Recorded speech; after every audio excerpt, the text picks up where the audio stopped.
جب نہ جان جا رہی ہو نہ عزت جا رہی ہے تو پھر پیسہ بھی شریعت میں حکم ہے کہ اس کی بھی حفاظت کرو. دنیا مسافر خانہ ہے. میں بار بار بیان میں کہتا ہوں, میں کیا کہتا ہوں, قرآن کہتا ہے, لیکن اس کا مطلب یہ نہیں ہے کہ اس میں چیزیں پھینکنا شروع کر دو آپ کہ یار ویسے ہی گزر جائے گی تو کوئی بات نہیں, اڑا دو, ختم کر دو, مر جائیں گے تو ویسے ہی ختم ہو جائے گا. تو مر جائیں گے تو ختم ہوگا, لیکن اس سے پہلے ختم ہو گیا تو ٹائم سے پہلے مر جائیں گے. سمجھ رہے ہیں؟ اعتدال ہے نا اسلام میں, نہ ان چیزوں سے دل لگاؤ. سورہ بنی اسرائیل کی کیسی بہترین آیت ہے. آج میں سفر سے آیا ہوں تو میری سیٹنگ بھی تھوڑی سی آؤٹ ہے کیونکہ میں سویا نہیں ہوں پوری رات. تو قرآن کے الفاظ دیکھیں, لا تجعل یدک مغلولۃ الی عنقک, نہ تو اتنے کنجوس بن جاؤ کہ اپنے ہاتھوں کو گردن سے باندھ لو, ولا تبسطها کل البسط, اور نہ اپنے دونوں ہاتھوں کو ایسے پھیلا کے اڑانا شروع کر دو. وابتغ بین ذلک سبیلا, ان دونوں کے درمیان اعتدال والا راستہ اختیار کرو. اچھا, ہر آدمی کہتا ہے میں اعتدال سے چل رہا ہوں, کہ نہ میں اتنا ایسے اڑا رہا ہوں اور نہ میں کنجوس ہوں, کیونکہ میں نے اس دن میری گاڑی کا شیشہ ایک بندے نے صاف کیا تھا, میں نے اس کو 10 روپے دیے تھے, میں تو بالکل بھی کنجوس نہیں ہوں. اس دن چمونی آپا آئی تھیں ہمارے محلے میں, میری والدہ کی بڑی اچھی دوست ہیں, تو میں نے ان کو چائے پلائی تھی. میں تو میں نے یہاں میری مسز نے کہا تھا کہ 2 سموسے لے آؤ, میں لے آیا تھا. اگر میں کنجوس ہوتا تو میں کہتا نہیں, نان نفقے کے علاوہ کچھ بھی گھر میں نہیں آئے گا. تو آپ میں اعتدال ہے یا نہیں, یہ فیصلہ خود نہ کرو میرے بھائی. کبھی کچھ دن سخی لوگوں کے ساتھ گزارو تو ہم سب کو پتہ چلے گا کہ ہم سب کیا ہیں, کنجوس ہیں. سمجھ رہے ہو, ہم سب کنجوس ہیں. کچھ دن سخی لوگوں میں اٹھو بیٹھو. اسلام چاہتا کیا ہے؟ جو اسلام چاہتا ہے وہ تو میں پوری بات کہوں گا تو شاید جمعہ پڑھنا چھوڑ دیں آپ لوگ. اسلام کہتے ہیں مسافر خانہ سمجھو اس کو, اتنا نہ اڑاؤ کہ کل مانگنے کی ضرورت پیش آ جائے, بس اس سے کم خرچ کرو, ٹھیک ہے نا. یہ رکھنے کی چیز نہیں ہے. لیکن ہم یہ نہیں, ہم نے تو کتنے سالوں کا جمع کر کے رکھا ہوا ہے, جمع ہوتا جا رہا ہے, ہوتا جا رہا ہے, ہوتا جا رہا ہے, پلاٹ کی شکل میں, گولڈ کی شکل میں, دکانیں, پھر پراپرٹی, ہوتے ہوتے ہوتے. کمال کی بات یہ, اسلام کمانے سے منع نہیں کر رہا, جمع کرنے سے منع کر رہا ہے. اور ہم نے دینداروں کو دیکھا ہے کمانے کی زیادہ کوشش نہیں کر رہے, جمع زیادہ سے زیادہ کر رہے ہیں. عجیب بھائی, ارننگ بڑھاؤ, اپنی ڈبل کر دو, اس میں فائدہ ہے. مسلمان پاورفل ہوگا تو اسلام ترقی کرے گا. تو کہتے ہیں نہیں یار میری آمدن مہینے کی اتنی ہے تو مجھے کیا ضرورت ہے. لیکن اس آمدن کو کیا کر رہے ہیں, جمع کر رہے ہیں. بھائی کمائی ڈبل کر دو تاکہ خرچ بھی کیا ہو جائے, خرچ اچھی جگہوں پہ شروع کر دو. اپنے لیے نہیں کماؤ, قوم کے لیے کمانا شروع کر دو نا. ڈبل کمانا شروع کر دو, 4 گنا کمانا شروع کر دو, لیکن اس کمائی کو پھر خیر کے کاموں میں خرچ کرو. نبی صلی اللہ علیہ وسلم نے فرمایا, ایماندار تاجر وہ شخص جو اس لیے تجارت کرے کہ لوگوں کے سامنے ہاتھ نہ پھیلانا پڑے, ایمانداری کے ساتھ تجارت کرے. پیغمبروں کے ساتھ ہوگا قیامت کے دن. حضرت عثمان اگر تھوڑا کماتے تو 400 گھوڑے دیتے جہاد میں, بولو نا. گھوڑا لینڈ کروزر تھا اس زمانے کی, 400 V8 حضرت عثمان نے دیے ہیں. کتنا کمایا ہوگا.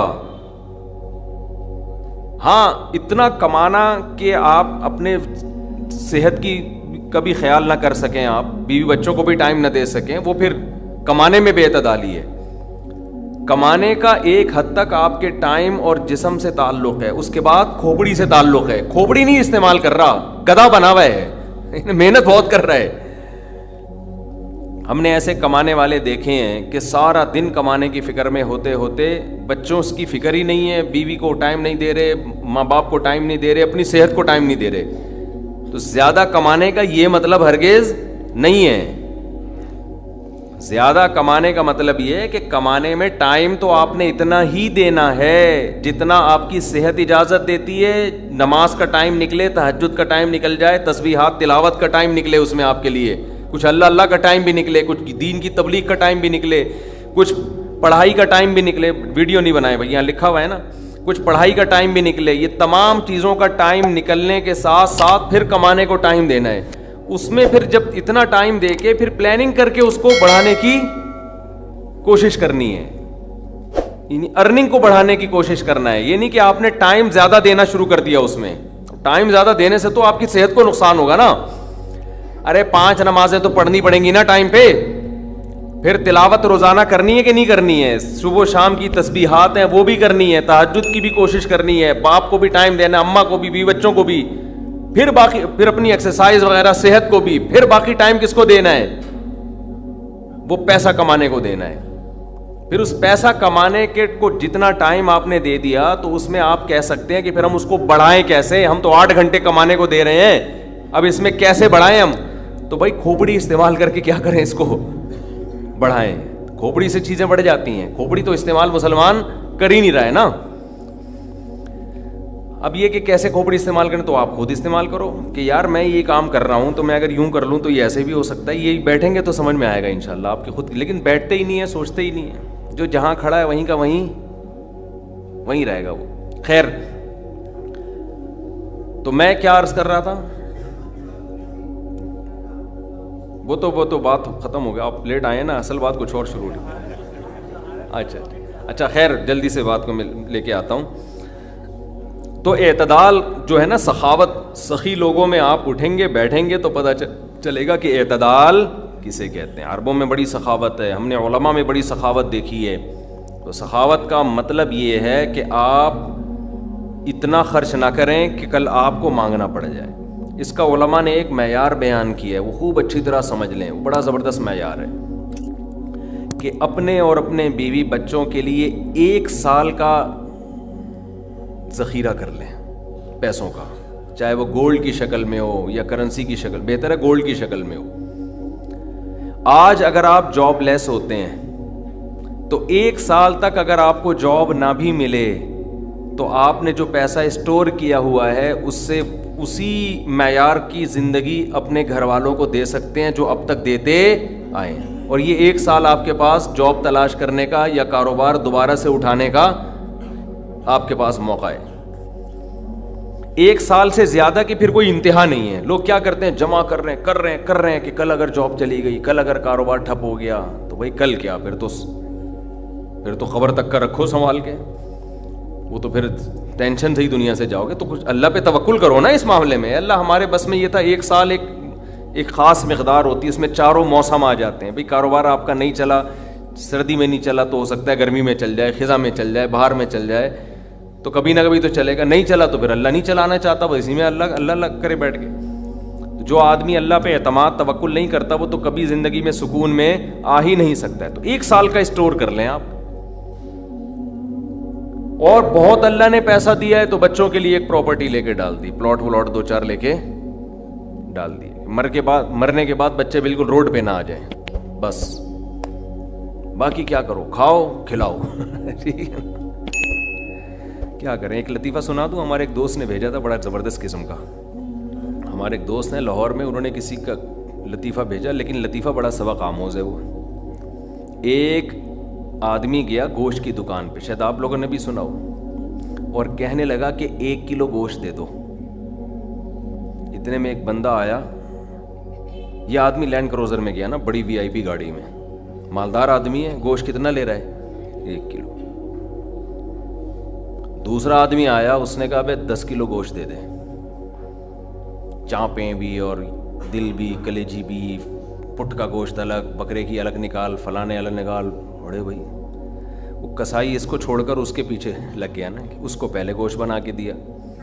یہ جو 1 کلو والا تھا نا, 1 کلو والا, اس کو غصہ آیا کہ یار اس کو تو 10 کلو دے رہا ہے کم بخت, 10 کلو والے کو پہلے دے رہا ہے. اس نے کہا بھائی وہ اس کا آرڈر بڑا ہے, وہ پرانا کسٹمر ہے ہمارا.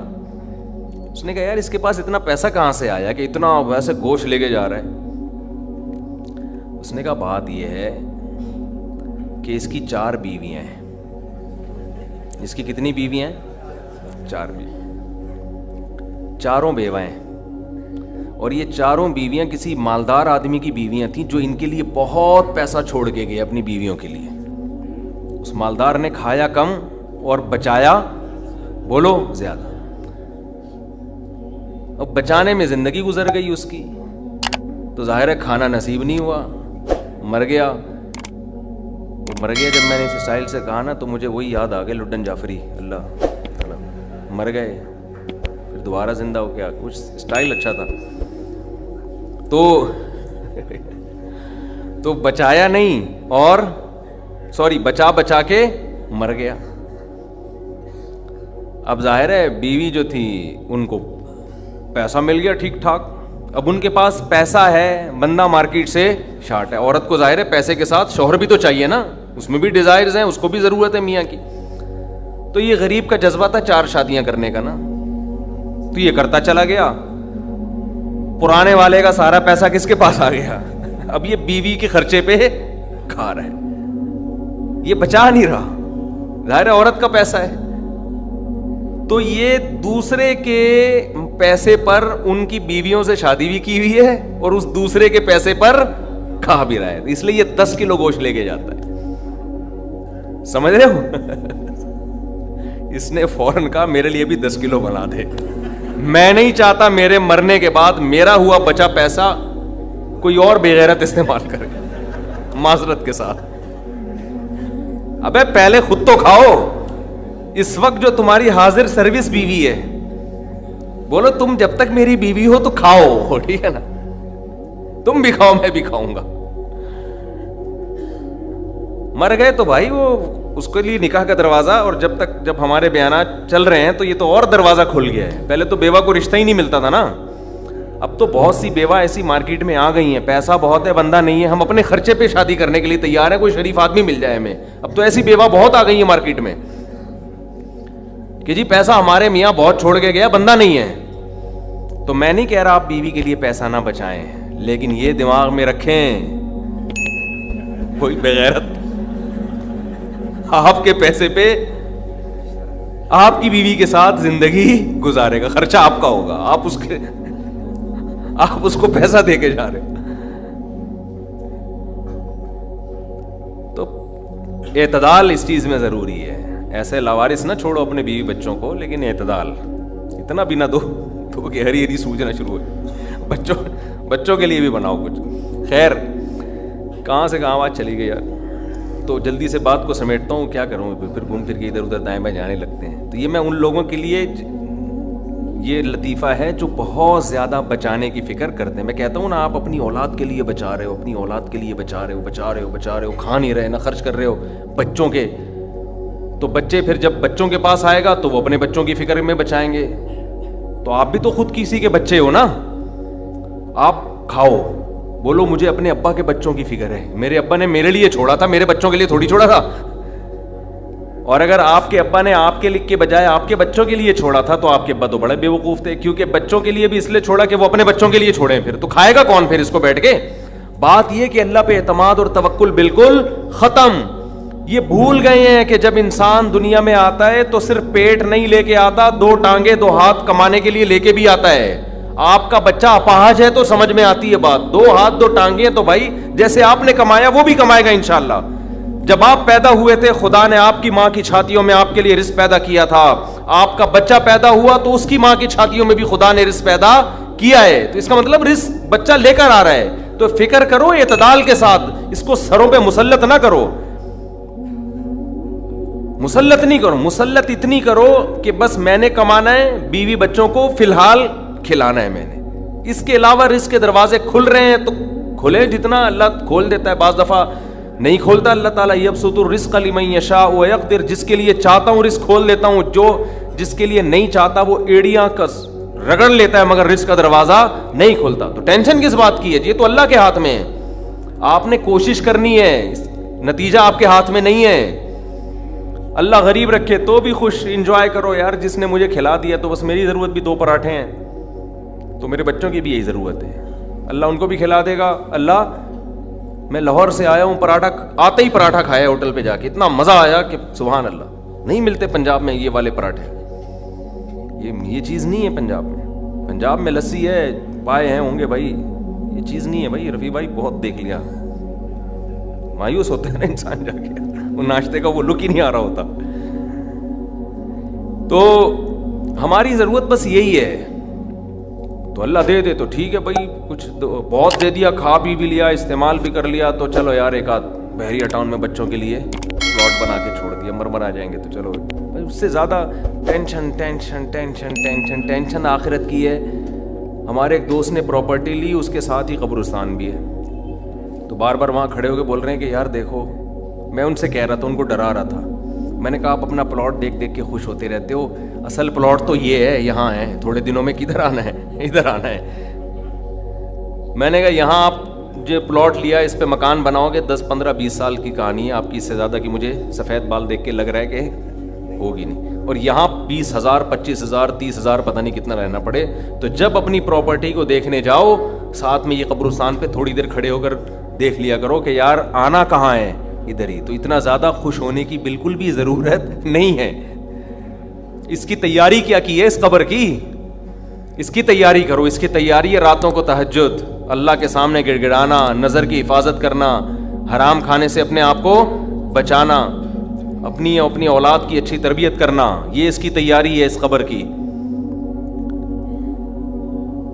ذکر کرنا, دیکھو یہ جو ہم ذکر کرتے ہیں نا, لا الہ الا اللہ یا سبحان اللہ والحمد للہ, یہ ہلکے کلمات نہیں ہیں. لوگ اس کو ہلکا سمجھ رہے ہوتے ہیں نا, کہ کوئی تسبیح پکڑ کے لا الہ الا اللہ اللہ اللہ کر رہا ہے بیٹھ کے, کیا کر رہا ہے, ٹائم ویسٹنگ, معاذ اللہ. اللہ کو سب سے زیادہ یہ عمل محبوب ہے کہ میرا تذکرہ کر رہا ہے. ہم جب دنیا کا تذکرہ کرتے ہیں, پراپرٹی وہاں چلی گئی, ابے تجھے پتہ ہے وہ بھی ہاتھ سے نکل گئی پراپرٹی, اور یہ بھی ہو گیا اور وہ بھی ہو گیا, ابے تجھے پتہ ہے آج کل کون سا بزنس چل رہا ہے, صبح و شام دنیا دنیا دنیا جو کرتے ہیں نا, اس میں ہمیں دلچسپی ہے, اللہ کو کوئی دلچسپی نہیں ہے. یہ فنا ہونے والی چیز ہے. اور اگر ہم زبان سے لا الہ الا اللہ اللہ اکبر شروع کر دیں تو اس میں ہمیں دلچسپی نہیں ہے, لیکن اللہ کو اس میں بہت دلچسپی ہے. نبی صلی اللہ علیہ وسلم نے فرمایا اللہ کے ذکر کے علاوہ سب کچھ اس دنیا میں باطل ہے, سب کچھ باطل ہے.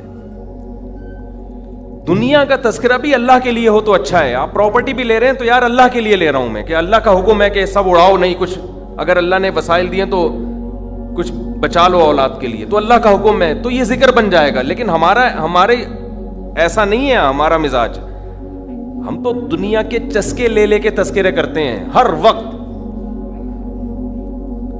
تو یہ اس کی اگر ہم معمول بنا لیں نا, تسبیح ہاتھ میں رکھیں, میں نے دیکھا اس کا بڑا اثر پڑتا ہے. لاشعوری طور پر انسان کی زبان چلنا شروع ہوتی ہے, لاشعوری طور پر. تو عادت ڈالیں اللہ کا نام لینے کی, اس سے دماغ ہٹے گا. یہ جو گند میں دنیا کے گٹر جو ہمارے حضرت فرمایا کرتے تھے, دنیا کی محبت کے دلوں میں گٹر ابل رہے ہیں, تو سکون کہاں سے ہوگا؟ سکون خوشبو میں ہوتا ہے, گٹر کی بدبو میں تھوڑی ہوتا ہے. یہ دنیا کی محبت میں بھی اسمیل ہے ایک.